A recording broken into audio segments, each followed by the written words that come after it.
Hi, everybody. Thank you so much for joining us today. Today, I'm very excited to be talking to a fellow dietitian, Ariel Faulkner. Hi, thank you so much for accepting my invite. Can you share a little bit about your background and also the reason why I was so intrigued in getting to know you and talking to you today is because you mentioned you are low carb keto and all that kind of stuff, and all the negative effects that happen almost immediately once you try to do that. And so talk about that and your progression in reintroducing carbs and all. Yeah, absolutely. So I've been a dietitian for over 20 years. I have been working with clients one-on-one for over 20 years, primarily women, primarily in the body composition, weight management field. I mean, I also work with diabetes and other comorbidities, but that's my primary focus. That's where my passion is, really integrative nutrition. So I do integrative and functional nutrition. I ended up getting into that field and getting my advanced degree because of my own health issues that just were not solved by mainstream medicine. And then in I would say it was like my mid 30s, I was introduced to a woman who was all down the keto rabbit hole and the carnivore rabbit hole. And I was looking at possibly doing a competition for fun. I had had my baby in my early 30s. It was a couple years later. And I started following her protocol, which was, high protein, no more than 50 grams of carbs, healthy fats, and I really didn't end up having a honeymoon period. I ended up just more so tanking my hormones, my sleep, lost my period within a few months. And first, I want to say for the objection of you didn't do it right or blah, blah, blah, I am probably one of the most type A OCD people. When I follow things, I follow them to a T. And I know when my body is speaking to me. And I also had this like gut feeling about something being wrong with this approach, just from like a nutritional point of view, because I'm like, if this is really the ideal diet, then why don't we see that reflected in epidemiological data? Why don't we see the healthiest people in the world thriving on keto and carnivore diets? If you look at nutrition research, it's almost funny because I feel like in America we have this idea that we're born here and we can't tolerate carbs because you look at almost every other country and carbohydrates are a staple. So it kind of makes you feel like an ass when you think about it because it's like really, I mean, not only and I'm not a vegan either, but because if you look at all ancestral diets, none of them were these extremes. Every ancestral diet was a balance of plant and animal foods, locally sourced, seasonal, and depending on how far away you are from the equator, was how many plant foods you had in the diet. And as we see, our bodies are incredibly adaptable, but that doesn't mean that that adaptation isn't causing a negative consequence to the system. So the more I dove into the research, and by the way, I also ended up with some gut issues after that because I wasn't providing my body with the fiber and the prebiotics, et cetera, et cetera. And then sleep was terrible. And the more I learned later about sleep, it made sense. And my thyroid also tanked. And I know people are gonna be like, oh, this can't happen in a few months. Yes, it can. When you're lean and you're insulin sensitive and you're a female, our bodies are so sensitive to not only carbohydrate availability, but calorie availability. And so what most women are doing, where they're restricting carbs and restricting calories or doing OMAD or going on these extreme approaches, we're signaling starvation. And what do Exactly. we do when we signal starvation? It's like taking your phone and putting it in low power mode. You conserve energy. So the fun part about this was like, well, I'm going to get a lumen because maybe I'm just not doing this hard enough. So I buy a lumen and I start testing myself and I'm like, what the hell is going on? I'm blowing a 4 and a 5 and I'm eating almost no carbs. So if you're not familiar with that, that means I'm almost primarily burning carbohydrate, not Right. fat. And this is Right. first thing in the morning. So I also got a glucometer because I wanted to start testing my blood sugar. No matter what I ate, I could not get my blood sugars down below 110 when I was Wow. on low carb. And just to give you a reference point, now I can eat 250 to 400 grams of carbs a day. My fasting blood sugar, in fact, I had blood work done just 2 weeks ago in the middle of the day, only 2 hours after lunch, and 60 to 70, probably, I'm estimating, I don't track 60 to 70 grams of carbs. My blood sugar was 78. Yeah. Okay. And my lumen, the more I worked on what I call metabolic flexibility, energy flux, providing adequate carbs, hormone balance, sleep, all these things, the more fat I was burning at rest because that's the biggest mistake people think. They think that, well, if I eat more fat, I'm going to burn more fat, and they equate that to body fat. But when you eat more fat calories, you burn more fat calories and you actually create more stress in the body.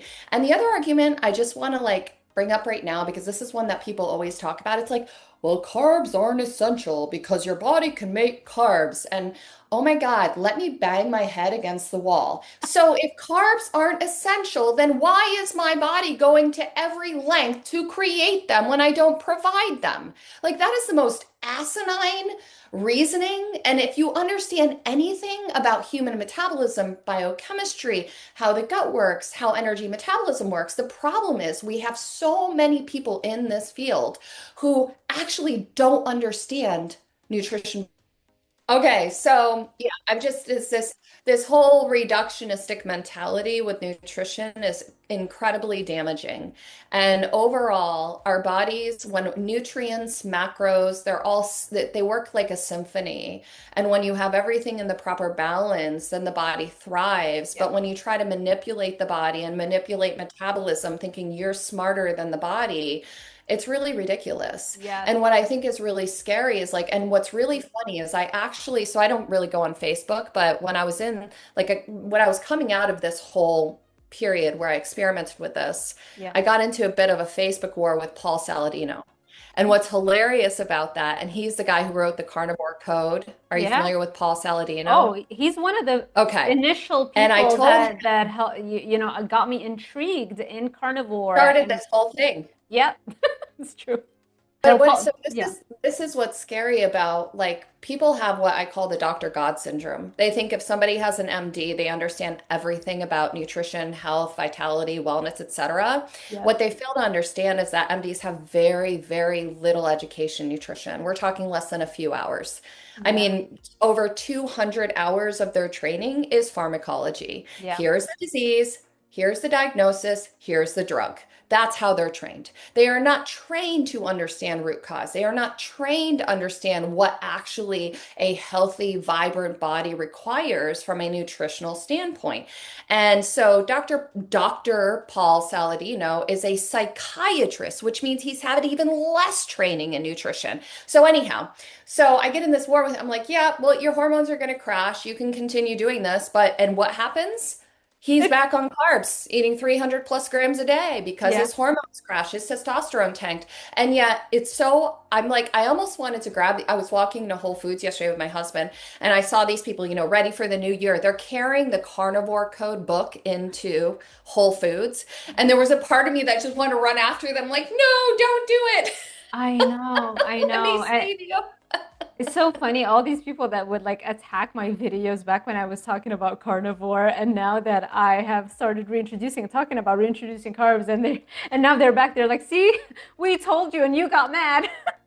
Oh, well, you know what? I think the bigger thing is that you kept an open mind. You reflected. You didn't stay staunch in this belief system. And that's the problem is that nutrition is like a religion now. People act like it's like something a deity. Like like what is wrong with Yeah. this mentality, you know? Yes. And you notice a lot of similarities also in the personality types Oh, of totally. people like Oh, misogyny, check. Very traditional and let's go back to the way things were, check, and you know what I I'm talking. actually have to add something to that, Sarah, because I'm so glad you said that because that was something I wanted to bring up Mhm. was so I was researching this because I'm like, how is it that all these people could be so the cognitive dissonance is just like you can't even wrap your brain around it. Well, it all makes sense. You know why?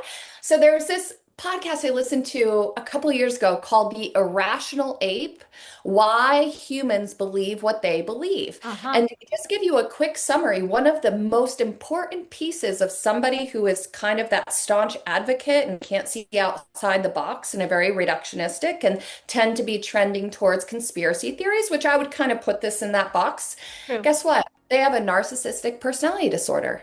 So the more you trend, yep, the more Oh you my gosh. trend towards narcissism, the Yes. more extreme you are and the more sure of yourself you are and the more attached you get to these insane ideologies and it all makes sense, right, when you think about that, because look at the men who are leading this. Right. They're so consumed with themselves Right. and the fact that they can't, like the fact that they can literally sit there and dismiss all of this evidence that is like not even just in textbooks, but just fucking human populations.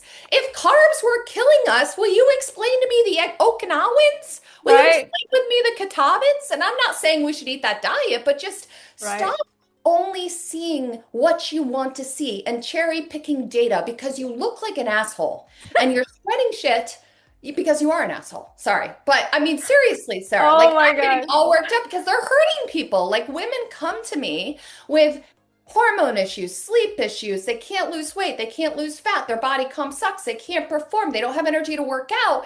And what are they doing? They're cutting carbs or they're trying to do OMAD or they're restricting this or that. And Right, they're creating the very thing they're trying to escape from. right. Or fast some more, eat more Oh fat, and then God. fast some more. And it's Oh like, yeah. if there's anything remaining of your thyroid and your metabolism, let's make sure we completely annihilate it. That way Tank you it. can go back to the kitchen and make me a sandwich. Exactly. Let's just tank the whole body. Let's just tank the whole system. Not to mention fertility. Low Right? carbohydrate availability inhibits fertility, inhibits reproduction, inhibits ovulation.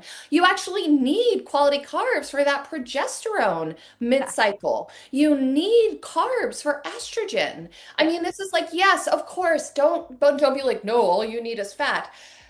Fats and cholesterol are part of what create the structure for the steroid hormones, but that is we're talking like 10 grams a day. We are not talking like downing sticks of butter.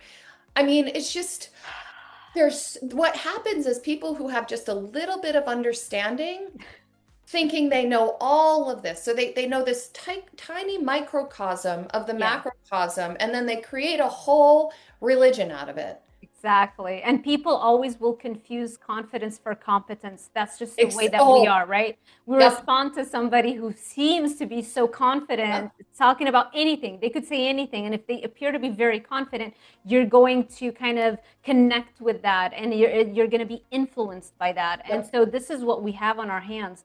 It's so funny you talk about all of these people with their narcissism, and I coined it, and I guess we're both aligned. We sense the same thing. I coined Mhm. it the penile Oh no. incompetence syndrome. The penile incompetence syndrome. This doesn't mean that there are no females that are overconfident relative to their competence. It so happens, just like with every other sector, you see a far greater representation of men in leadership positions. And so Oh, you tend to see more of it on the male end of the spectrum. And so you see all these men with overblown egos and all of this confidence, and they don't feel the need to go and double check their facts because they can always speak with confidence and they can always convert people. And so there's no need, not enough pressure on them to make sure their competence is up to the same par as their confidence level. Whereas with women, we tend to, just because of the misogyny that we live in, the misogynistic microaggressions are becoming more subtle, but still every second of your day, like there is something that's going to chip away at your confidence. So females, we tend to have to ensure we're so much more competent to achieve the same level of confidence that a male will naturally naturally. have. You Yeah. see, Mhm. but yeah, I see how we both kind of came to it from different directions, saying pretty much the same thing. It's just overblown egos, but the competence is lagging seriously. Well, and the other thing that's always a huge red flag to me is anybody who says this is the way. This is the only way. Right. Because that's like saying it's like it's just as I don't want to piss off people who might be associated with specific religions, so I won't give that analogy. But the point is it's like that is such a dangerous, if you're listening to this and anybody tells you they have your answer or they have the solution or they have the way, Right. they have no that is run as far and fast as you can. Right. Because if you so one of the reasons actually it took me so long to even start a YouTube channel was because I'm always questioning myself. I'm always going, is this right? Well, I could look at it this way, but I could look at it this way, but what if I do this? And it's like that's what makes women like us so powerful because not only do we never get caught in a rabbit hole, it always expands and grows because the more we learn, the more you realize you need to learn, the more you realize there is to learn. Yeah. Because nutrition is just like it's a very young science. So there's a lot that we don't understand. And when they say that carbs aren't essential, this is something that so there's have you ever heard of the dark matter of food? No. Okay, so if you have an apple or you have any whole food, we have only identified a very small amount of the micronutrient value of that apple, but there are thousands of phytonutrients and phytochemicals and things that we have yet to understand or identify in real whole foods, fruits, vegetables, even God forbid grains. I know I'm going to get shot for that one, right? But they have these components that we have yet, like wild rice is one. Did you know that wild rice, the color, the dark color of rice, actually is a specific anthocyanin that helps with insulin and signaling and Nice. glucose metabolism? So I actually tested this out and had wild rice. And then I tested my blood sugar. It was like 75 an hour later, like no blood sugar response whatsoever. But anyways, Amazing. back to the dark matter of food. So there's all these nutrients in whole, unrefined foods that we don't understand. And so when you're eliminating all of that from the diet, what else are you eliminating? Like we are only beginning to understand the anthocyanins, the polyphenols. And I think that that is really scary to me because so I also do GI maps. That's like a gut testing where you can look at the bacteria in the gut. And it was funny because we actually had dinner with a couple last night, a Christmas dinner. And anyways, the husband used to be on keto. And he was like, I don't have any gut issues. I was like, let's do a GI map just to see. Because he's one of those guys who likes to optimize. Right. His gut was the inflammation, his calprotectin was through the roof. He was starting Whoa. to trend towards pancreatitis. He had like no good bacteria. His mucin lining was degrading. And I was like, you think we should try adding some plant food? So he ended up doing that. It was so cute today too, because I did this like 6 months ago, or maybe even a year now with him.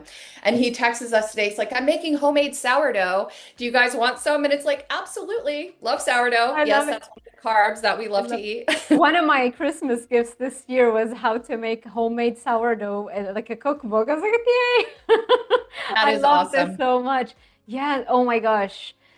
The gut thing, the thyroid, I'm seeing gut tests getting much, much worse on carnivore. Oh yeah. But the good thing is that it rebounds rather quickly once you start reintroducing carbs with the help of a professional, because it's not like just eat all the carbs the next day. No, Mhm. right? That, and then the thyroid, right, tanking, Mhm. because also even blood tests of thyroid is not going to tell us if you're hypothyroid or not, because you need carbs and an insulin spike to activate the DIO enzyme, the deiodinase enzyme inside your cells to convert T4 into active Yep. thyroid hormone T3.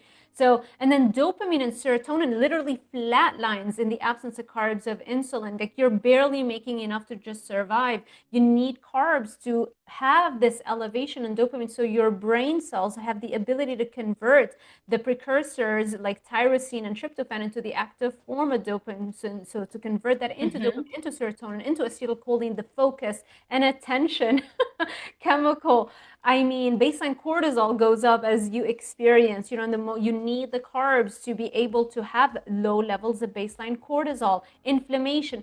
There is not one marker, not to mention cholesterol, shooting up and up and being told like it's okay.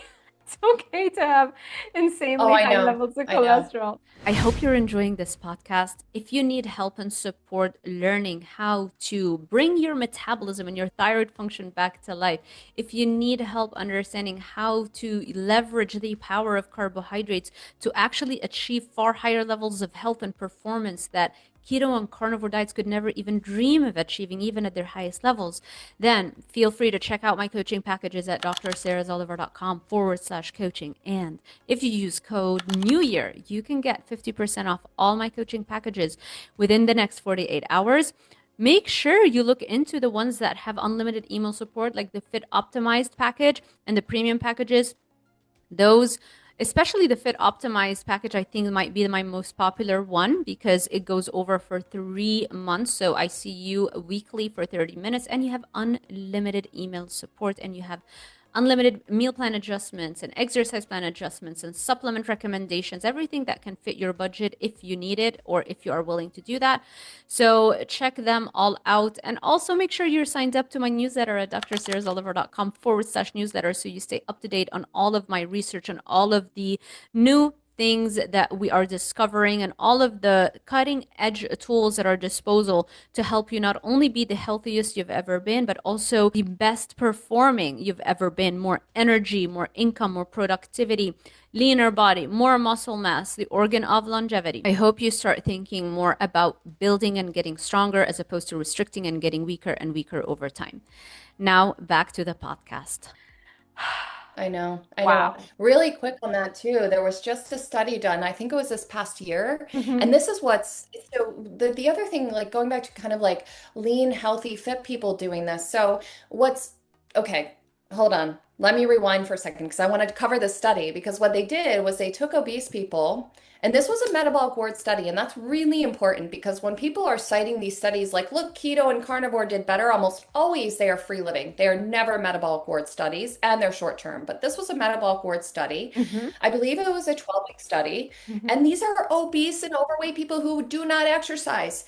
And one group got 150 grams of carbohydrate a day, the other group was keto. The group getting 150 grams of carbs lost more body fat and less lean tissue despite being sedentary. And that's going to take me into another key point. So I was looking at some research just out of curiosity because I was like, I bet exercise is a lever nobody's talking about that has a tremendous impact on really kind of mitigating any impact of all these micromanaging of macros instead of just focusing on real food. And of course, what do I come across? I come across a study where it was obese insulin resistant people. So, but one group did high carb, one group did low carb. Mm-hmm. They had control groups that did not exercise on each arm, and then they had groups that did exercise on each arm. So Mm-hmm. when you looked at the sedentary, this was interesting, but this was very high carb. The Uh-huh. sedentary did lose a little less fat and then the low carb group when they were sedentary. But the sorry, but when the participants were active with the same activity, so they had to do a specific amount of aerobic exercise and lifting, the metabolic advantage was gone. In Right. fact, the higher carb group lost more body fat. So this is the thing. It's like we know exercise is medicine. We know that exercise improves metabolic flexibility, energy flux, et cetera, et cetera. So why would we be promoting a diet that actually causes you not to have the energy to exercise, not to want to perform, not to recover well, instead of a diet based on real whole food full of these nutrients that we have yet to understand? And you have the energy and the stamina to exercise, not to mention, like, are you telling me that I can't eat a fucking turkey sandwich? Like, are you kidding me right now? I mean, like, really, when you sit back and think about the stupidity of all of Yeah. these extreme approaches with diet, Yeah. not to mention the mental stress that creates, and then what does that do? If you're sitting down to a meal and you have anxiety and nervous system dysregulation, your metabolism changes. You actually do not partition those nutrients the same way as when you sit down and you enjoy your food and you're eating from a place of love Yes. and gratitude and pleasure. And nobody's talking about that, but our emotions have a direct influence on our metabolism. Even more so than anything else. 100%. Yeah, Absolutely. it's what it is that there is no interest in learning about the microbiome, how to see I know. leaky gut, what are the differences? Like sourdough bread is not the same as ultra processed No. bread, and the gluten concentration is different, the way it's prepared is different, the ingredients that they add to it is different. And so just to say like, oh, bread all of a sudden now is the devil, it's like, no, just because you have no interest in expanding your knowledge base in that area, it does not mean that the bread is the problem. It's just you don't know how to use it. It's a very powerful weapon. Carbs are very powerful. I keep saying that. It's like fire, right? It can burn you if you don't know how to use it, or it can completely transform you into a superhuman. And so the same thing happens with carbs. And so people who don't understand how to control it and how to use it and leverage its power end up being burnt by it. And there's now so scared of it. And there's nothing you can say that can convince them until finally they are I don't know. I don't know what needs to happen for them to finally really open up their minds. Well, you know what's interesting? I was thinking about this and I was thinking about how there's all this emphasis on micromanaging macros instead of building the engine, building the furnace. Because when you have, I mean, look at professional athletes, look at the guys who do Tour de France. I was listening to an interview with a dietitian talking about the thousands of grams of carbs they have to consume to support their performance. Yeah. And it's like, why would I want to live my life having to strip away, strip away, strip away, and live in this limited, reductionistic, fear-based, constricted approach with my body and food when I can optimize my health, my vitality, my metabolism, my burning? Because the thing about metabolism, and this is basic biochemistry, the more carbs you eat, the more your body upregulates the ability to burn those carbs.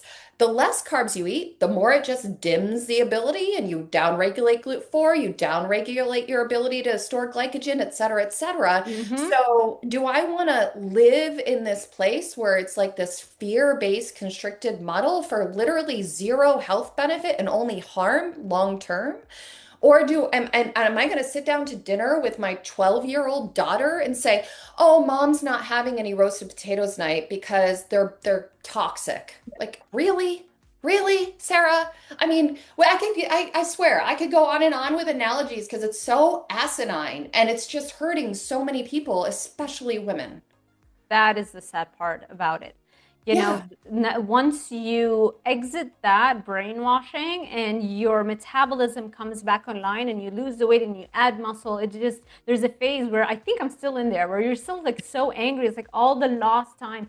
Oh yeah. Imagine I could have had this type of metabolism a decade ago, but I instead got sucked into keto and then carnivore for a whole decade, being afraid of carbs and looking at carbs Yeah. as like this thing that if you touch it, that's the sin. It's and you feel so guilty when that was the exact thing that I needed Yep. to promote muscle building to recover faster. Imagine where I would be if I were doing that for the whole decade, where my everything goes tracks along with your income, your productivity, your energy, verbal fluency, memory recall, dopamine production, serotonin production.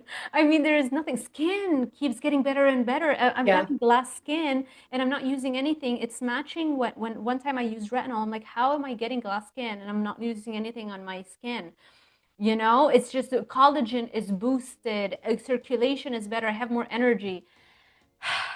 I know, I know. And it's like when you understand the circle of life and the when you think about how plants create energy and we consume the plants or we consume the animals, when you look at it holistically, the Yeah, idea that we were supposed like this idea that we're supposed to be on this planet on only consuming animals is it's just on it's I can't like I really can't understand where that logic and it's not logic and that's the thing yeah, and it's just the other piece of this that's so important is it's kind of along that same line of less is, you know, let's restrict. It's like low energy availability, like constantly pulling calories, constantly eating less. Even this OMAD thing is coming back. And what women don't understand, we have the most aggressive response to chronic restriction. mm-hmm. So what women don't realize is that even if your daily deficit is only 300 to 500 calories, which it easily is if you're following any of this bullshit or any diet culture, that over time is depleting your system. And Yeah, you have a significantly higher prevalence of women with autoimmune conditions who have been chronically undernourished. And if we continue to restrict, we don't get leaner. We actually increase fat storage, down-regulate metabolism, and create a highly efficient machine. Now, I don't know about you, but I don't want to be a hybrid when I can be a Ferrari, right? It's like I'm leaner now. I am 45 years old. And I'm leaner now than I've ever been in my life, eating more food than ever. yeah, And I think back, like what you just said, it's like all the years I was so restrictive and so hard on my body. yeah, And you can't get that back. But what we can do is we can help other women not have to maybe be there as long as we are or help guide them out of that because yeah. the trust in your body's ability to burn fuel, and the more you burn, the better you feel, the higher your energy flux is. And Yeah. who has energy to be vibrant and happy and healthy and be a good mom and be a good whatever it is you're doing? Like I remember one thing you were talking about your work and how it just started taking off once you started Oh, eating enough, yeah. Yeah, you know? people can sense in the way that you speak, your confidence level rises because you have more energy. You have Oh more yeah. energy to think more clearly, more analytically, to form sentences better. People respond to that, and also just more energy to be more productive, to post more Yes. content, to share more work, which ultimately is going to transform your business, your income. I mean, every single parameter that you can think of is going to be turbocharged when you actually build a stronger machine as opposed to restrict and losing your resilience to everything in the modern world, like to the point where like even EMFs become a problem. You walk into an apartment, it's a little bit moldy, and now you're sick because you can't even walk into a random apartment building that has mold in it. I mean, you just keep getting weaker. Why would we want to do that? Why not take the complete opposite approach and actually become stronger and stronger and stronger over time, so that nothing can phase you? Your resilience is through the roof. So, why Yeah. don't you share with us a little bit about your current meal plan? I had a client right before, and she was telling me, like, ask your guests what they eat. I'm like, you're right. I'm sorry. I need to start asking this question more often. What is your current meal plan, exercise plan, all that kind of stuff like right now? Absolutely. So I don't do a meal plan, so to speak. I kind of follow more principles. And so, like every meal, I have a quality source of carbohydrate. So I love sweet potatoes. I love white potatoes. But the key with the white potatoes is, and sweet potatoes as well, I always buy organic because potatoes are actually one of the most heavily sprayed foods. They're covered in pesticides, etc. So I buy the organic ones. And then to create the resistant starch, which is a prebiotic for the gut Mhm. and also resistant starch. So you take a potato, you cook it, you bake it, you roast it, you air fry it. I love to air fry them.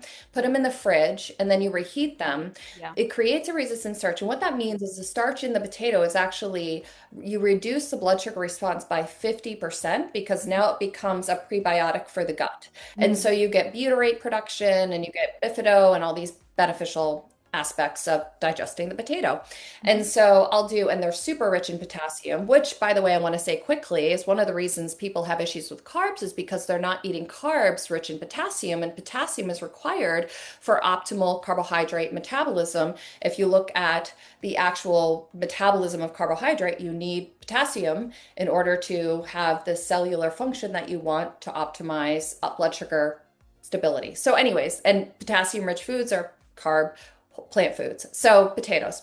And I always have fruit. I love fruit. I'll have a couple. I love the organic pastured eggs. I'll have a couple of those in the morning. And then, or I'll have sourdough toast. We have an organic sourdough, non-GMO. I don't make it, Sarah, but I buy it. And then I buy it too. I actually make I haven't homemade. tried to make it just yet, but yeah, yeah, Okay. yeah. Uh-huh. And then I always include about 3 to 4 servings of fermented food. So I make a homemade El Ruderai yogurt, which is amazing. If you haven't made it, I can send you the recipe. Super easy, incredible for gut health and immune health. So I'll have El Ruderai yogurt with that, and I'll have some fruit in that. So my breakfast is pretty hearty. And then I typically get hungry mid-morning, so I'll have like a nice large organic apple and some nuts.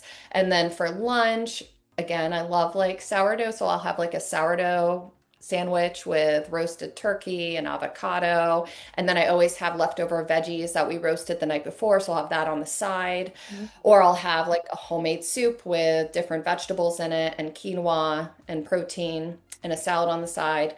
And then mid-afternoon, I get hungry again. Yes, I eat a lot. I love food. I eat all day. Yeah, it's just showing you how So, fast your metabolism oh is yeah. now that you've reintroduced carbs.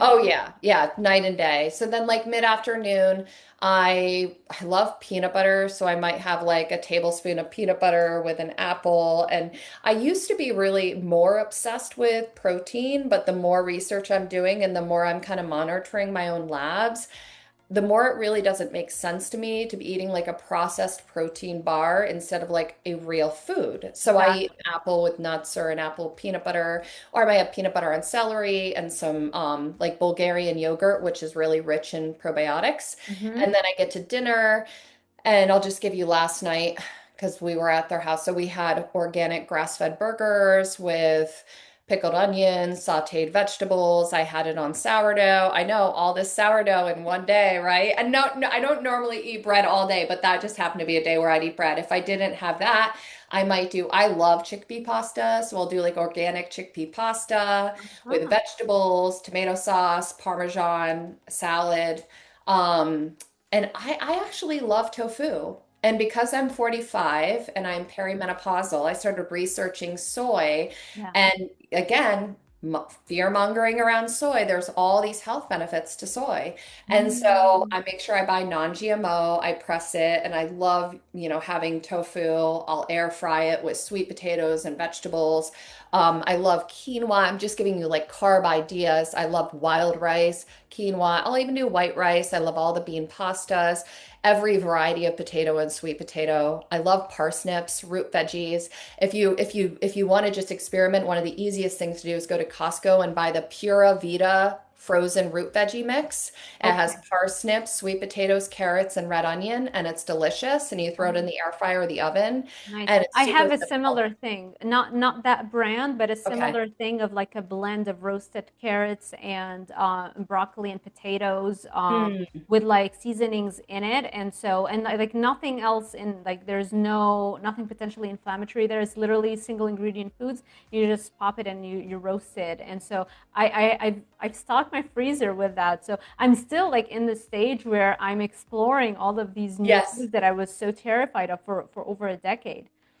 Oh, and I know this is probably going to get a lot of hate, but I love like organic corn tortillas, non-GMO. Oh my God, amazing. I have a client who's Colombian. She makes arepas and they're amazing. I mean, I think like we're demonizing these foods, right? Or not we, but and Yeah, I love beans, chickpeas, yeah, lentils, black yeah. beans, Because, pinto because beans. you can't for the vast majority of the population, if they're overdoing them and being sedentary all day long, they're overspilling. All of these calories, nutrients are being overspilled, and Mhm. that's what's causing the insulin resistance. That's what's causing all of the metabolic damage. And so it's a completely different way of doing things. You want to put on muscle, you want to speed up the metabolism, you Yeah. want to move more, and you want to fuel that movement to create a super breed, a machine that's operating at a higher and higher and higher and higher levels.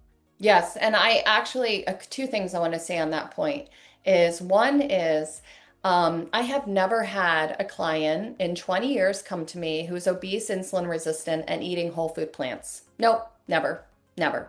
What they're eating is standard American diet, ultra processed foods, and they're not moving. Yeah. And in fact, I have a client and she's not super active. She's now working with a trainer a couple days a week. But she has struggled with her weight for most of her life, and we did a GI map, and she was following a low carb, high protein diet. And considering she does have hyperinsulinemia per her endocrinologist, you would think that would be the approach that would help her lose weight. We Right. did a gut test, and all the bacteria in her gut are Firmicutes. Firmicutes are the sugar lovers, right? Yep, Ah, there's almost no bacteroidetes in her gut. Her microbiome was we needed to work on that. Now, okay, so it's all about calories. However, we're not looking at the whole system. The other thing she has is intestinal endometriosis, which means she doesn't detox estrogen efficiently. And so I'm looking at all these different metabolic pathways, and I said, let's try something. I really want to work on your gut health. We're going to switch you to whole plant foods. We're going to really reduce the animal products. We're going to reduce the fats, only, the avocados, etc. But we're still going to keep it more low fat. We're going to keep the intake the same, but we're just really going to increase the diversity and fiber and plant foods. And what happened from a 6 week plateau? She starts dropping a pound a week and wow. feels fantastic. So tell me how a insulinic, sedentary woman going through menopause is now losing weight on a high fiber, higher carb, plant-based diet when she was completely plateaued, because we can't just look at insulin and we can't just look at things in this there is someone online, I will not say his name, but his entire thing is about insulin. Insulin causes everything. Insulin causes weight gain. Insulin, you have to lower insulin to lose fat based on looking at a fucking fat cell in a lab and saying, "Oh, look how the fat cell acts." I'm sorry, that's not in my body. You have no Yeah. idea all the other Yeah. biochemistry and Yeah. interactions that are going on there. And I know from working with clients, and you know from working with clients and our own bodies, it's absolute bullshit. So stop blaming the carbs, get off your ass and start moving like you're designed to, because you cannot sit here and tell me you can't tolerate carbs if your VO2 max is shit and you have no muscle mass. Isn't that wild that all of the top, like if you look at the vast majority of the keto and the carnivore, both influencers and experts, like people with credentials and those that are just influencers, right? All of them, the vast majority of the keto and the carnivore influencers, or whatever you want to call them, do not look the picture of health. No. They're either very skinny, anorexic looking, or Hmm. zero muscle mass if they're still young, because you literally cannot see a muscle Hmm. on their frame, Hmm. or they're overweight. And Or some of they're them, overweight. right? Like some Hmm. people, I'll tell you, I don't want to be naming names, but like I'll tell you who, like they're becoming literally overweight and obese. And it's Yeah. like, but they hide behind suits and they're talking about how sugar and fructose is so bad for you. And it's like, if if that recommendation worked, why aren't you shredded? Why aren't you muscular? Why aren't you the picture of vibrant health? You know, and that's like the bare minimum that Oh, you gotta have. absolutely. And along that point, if you look at the leanest people, they are the ultra endurance athletes. Right. And they eat the most food and the most carbohydrates. Yes. Yes. So, and if you look at research, Yeah. research shows the leanest people eat the most and move the most. Exactly. They're not Exactly. restricting. Exactly. They're Even not bodybuilders are eating all the hypometabolic. carbs. Yes. Any Oh peak my gosh, performer, right? And by the way, absolutely. and we're talking here just in sports, right? They're eating all the carbs to be the best elite athletes. But also, the brain is the same thing. If you're performing optimally with your body, it also means you can perform optimally with your brain. It's one and the same. And so we can even maybe look at, it's just harder to see it. You know, people who are peak performers with their brain, they need the most amount of carbs as well. Chess players, I remember I talked about this study one time in a YouTube video about just how much weight they lose during a chess tournament. They burn so many Oh calories yeah. in it, you know, and they have to like really make sure they're on top of their nutrition. They're eating all the carbs to be able to be that peak performer, you know. So you could survive not eating carbs, but why would you want to survive when everybody around you, your coworkers, your everybody around you is performing at a higher level, can always win any argument, can influence you more easily because they have more energy to do so. So why would you want to be left behind? I mean, it's kind of like, do you want to survive or do you want to thrive? Like Exactly. what signal are you sending your body? And the other, something I want to say real quick, just because of the brain piece is like, and oh my gosh, I'm just going to say this without going down the rabbit hole of the argument against this, but the brain uses 130 grams of carbs a day. Mhm. Just your brain. Minimum. Just your brain, minimum. And then you have energy you need for exercise, daily activities, etc. It's like, it's just so crazy when you really strip back how the body works. This is why, remember how I was telling you about it's a character thing. This is why people who are so into the carnivore, whether it's an influencer or the audience, they all tend to generally be more traditional. Let's go back to the way things were. They're very resistant to progress and evolution. They don't they struggle to adapt to a rapidly moving environment. You can't tell me that my caveman ancestor that only ate meat and had nothing much to think about except just hunt and eat and be safe, right? Versus me with access to Chat GPT and an insane amount of data points and so much information that I get just in the first 5 minutes from the moment I wake up. You can tell me my brain needs are the same as that caveman brain's needs.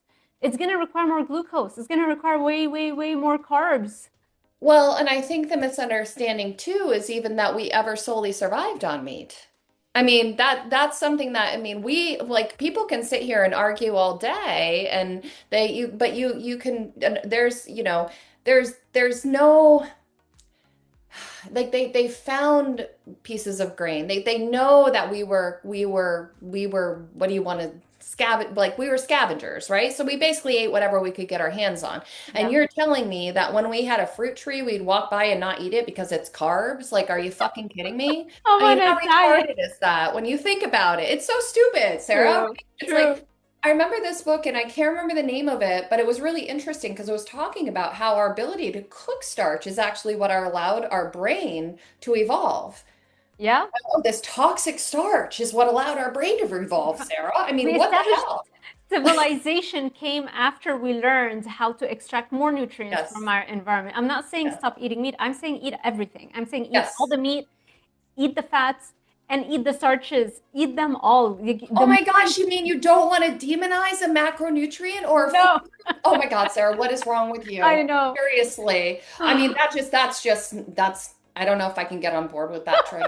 Seriously.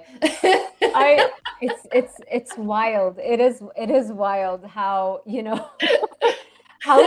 how people can have access to this information and still like not realize how powerful it is, right? How powerful it is to take the route of building, of using up all of the resources at your hand. When you have two organisms, the organism that is taking up more resources, more in, more results. And the Mhm, people who are trying to restrict, less in, less results in every mhm. area of your life. Absolutely. It's like that low energy availability or that chronic restriction, it just drains you. And it's not like that is so far. And why are we punishing the body? Like what the hell? Like we should be so grateful for this body. And instead of asking what, like we should be asking, how can I operate at like 100%? How can I optimize every system in my body? Like, Yeah. why are we pulling from the body? Like, it's like, don't even get me, maybe we'll do a podcast about this, but like the Ozempic thing, like, it's so asinine, the whole weight loss medication. And That I slow found, down your gut motility to a oh, screeching halt. That'll make you okay, real so my healthy. husband works in medicine, and Uh-huh. people on Ozempic have to have stop eating 7 days prior to surgery because that's how long the food is sitting in their stomach, Oh Sarah. my gosh. Otherwise, they can aspirate. And there's another drug, it's not Ozempic, but it's a GLP-1 agonist. 10 days. 10 days. Can you imagine food sitting in your stomach? Oh, hello, SIBO, small Right. intestinal bacterial overgrowth. Hello, gut issues. And Candida overgrowth. oh, and then down regulating your metabolic system to the point where you get to maintain. Oh, that's a great story. Woman who I worked with, this was a couple years ago on Ozempic. She only lost about 20 pounds and she was maintaining her weight on 800 calories. And anybody who says you can't do that, I worked in an eating disorder clinic. I saw women come in. I saw the dysregulation of metabolism with extreme approaches and how much the body can compensate. And let me ask you, if you want to maintain your weight, eating barely anything, having a high body fat, feeling like shit, not sleeping, having no libido, having fucked up hormones, sure, go do it. But if you actually want to thrive and model something different for your children, for your family, for your peers, for your life, and have the energy and vitality to walk your purpose, you need to eat food. I mean, your body wants to run. I mean, it's like, it's just crazy. I just love you so much. I love you so much that we're gonna do a part two tomorrow. I was like, even before we started the interview, just like the few minutes we were talking, I'm like, I need to reserve you for a round two because this is just not gonna be enough. No, it's not. I love it. So, okay, I'm gonna tell everybody to ask us your questions or if you have any comments, because tomorrow we're gonna film another one. This is gonna drop Yes. literally in the same day that we filmed it. And so we're gonna read all the comments. I'll make sure that I address them and I ask you those questions and we can cover them tomorrow. So this has been so fantastic. You're amazing. And I cannot wait to dive deeper into all these topics. But for now, where can people find you, connect with you? I know you have a YouTube channel as well, and maybe you have an Instagram, and give us all of the goods. Yeah, so actually, I mean, I have an old Instagram. I don't really use Right. Instagram or go on Instagram. I'm not on Facebook. My website is currently under construction. I have a friend building it because I attempted it myself. Not my forte, so I'm not, I'm not Okay. spending my energy there. So the best way to get a hold of me right now is just old school email. It's on my YouTube channel. My website will be up in a couple of weeks, and then that'll be much easier. But for now, that's the best way to reach me. Perfect. And your YouTube channel is the same name, Ariel Faulkner? Ariel Eve, Ariel Eve Wellness. Yes, Ariel E Ariel Eve Wellness. Wellness. I will link it directly. I already found it the other day, so I'll link it in the description box below. Thank you so much for Thank you, today. This Sarah. was so fun. This was awesome. Right? And thank you everybody for sticking with us till the end. If you enjoyed this kind of content, make sure you let us know by giving this YouTube video a thumbs up, subscribing, and hitting that little notification bell icon so YouTube alerts you every time I post a new video. And I cannot wait to see you and see you, Ariel, tomorrow for part 2. Same here. Bye, everyone.